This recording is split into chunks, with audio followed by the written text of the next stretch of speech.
Welcome to Eagle Insights, Tennessee Tech's student news and variety show. I'm Braden Copeland. And I'm Laura Mansfield. If you're thinking about what classes you're taking next semester, study abroad may be an option. Eagle Insights' Samantha Stager answers frequently asked questions about study abroad. It's advisement week and time to start making plans for summer. When developing your summer agenda, why not consider studying abroad? Let's take a look at Fall 2017 students to see what they have to say about their study abroad adventures. No, you don't have to know a foreign language fluently to be able to study abroad. I had a little bit of a background in French, which is why I chose the location I did, but my program offered beginner to advanced French classes. So, in my opinion, if you go abroad, you don't necessarily have to speak the language where you go, but it definitely depends on where you go. Study abroad is an opportunity that anyone can get involved with no matter the major, because there are so many different programs that are available for all of the different courses you would wish to take. It just really depends on the program, where you're going, and what they offer there. For the most part, it's super safe as long as you know where to go and where not to go. And also, we have these cards that they give us, so we know where the embassy is, we know the emergency number, so if we ever do get in trouble, we have contacts. But I felt safe while I was there. There are a variety of many programs which you can look into, and all of these have different scholarships which apply, and some of them it even acts as if you're going to your home institution and you just pay the normal prices that you would pay. For me, studying abroad was affordable, and I did pay for myself to go, but I also started a GoFundMe, so that helped a lot too. No, you don't have to go abroad for a year. I spent 4 weeks studying French at my French school, but then spent 1 week afterwards traveling around with my mother. You don't have to study abroad for a whole year. I honestly had that misconception too, but after talking to the study abroad coordinator, I realized that that wasn't the case, so I studied abroad for 1 month in the summer. After the break, Eagle Insight sits down with Tennessee Tech's Director of International Education. Maui, a demigod, steals the heart of Te Fiti, but before he can get away, Te Kā, who also seeks the heart, struck Maui from the sky. Maui was never seen again until Moana goes to find Maui to restore the heart of Te Fiti, but first they must find Maui's magical hook. they find Maui's hook, what had been stolen by a crazy crab. And off they go to restore the heart of Te Fiti. Maui and Moana are met by Te Kā, and she is totally mad. Te Kā nearly destroys Maui's hook. Maui believes he is nothing without his hook, so he leaves Moana all alone. Moana thinks about giving up, and then she realizes she is a strong, independent woman who doesn't need no demigod. She can take on Te Kā and restore the heart of Te Fiti. But Maui eventually comes back. Moana realizes that Te Kā is Te Fiti without her heart. Moana restores her heart, and Te Fiti goes back to being Te Fiti. Te Fiti fixes Maui's hook, and he goes on to live his best life. Moana returns home a hero, teaching her village how to be voyagers, and they all live Happily ever after.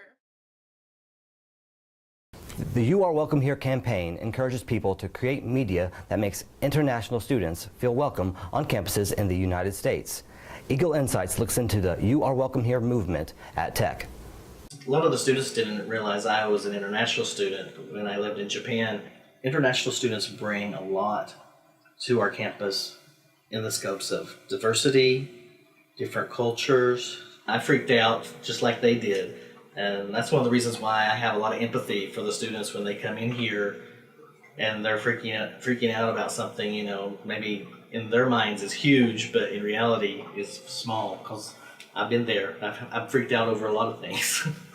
My name is Charles Wilkerson. I'm the Director of International Education at Tennessee Tech University. I've been at Tennessee Tech for 14 years, and we're very happy to have international students on our campus. I want to be the first person to let you know that you are welcome here. Last year, 6 countries were banned from coming to the United States by our president. Many students took that message to mean that they are not welcome here as well. I personally understand what international students go through when they come here and get acclimated and get used to a different culture. I think that experience of having those students here and having a positive experience in America enriches them and enriches our nation. And when those students return to their home, they will share the American ideas and, if you will, the American dream of getting an education. And I hope those students will always consider America a second home. I want the students to understand that that's not the case. You are welcome here, and we want the students to know that we are more than willing and happy to have them on our campus. You're welcome here.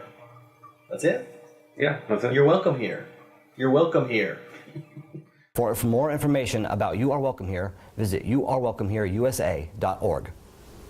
After the break, the Eagle Insight Sports panel gives their thoughts on the NFL draft and what it could mean for prospects from Tennessee. The draft will be held from April 26th to the 28th. Hi, my name is Lindsay Mills. I'm the founder and current president of Veg TTU. Hi, my name is Mohira Nurimella, and I'll be taking over as president of Veg TTU in the fall.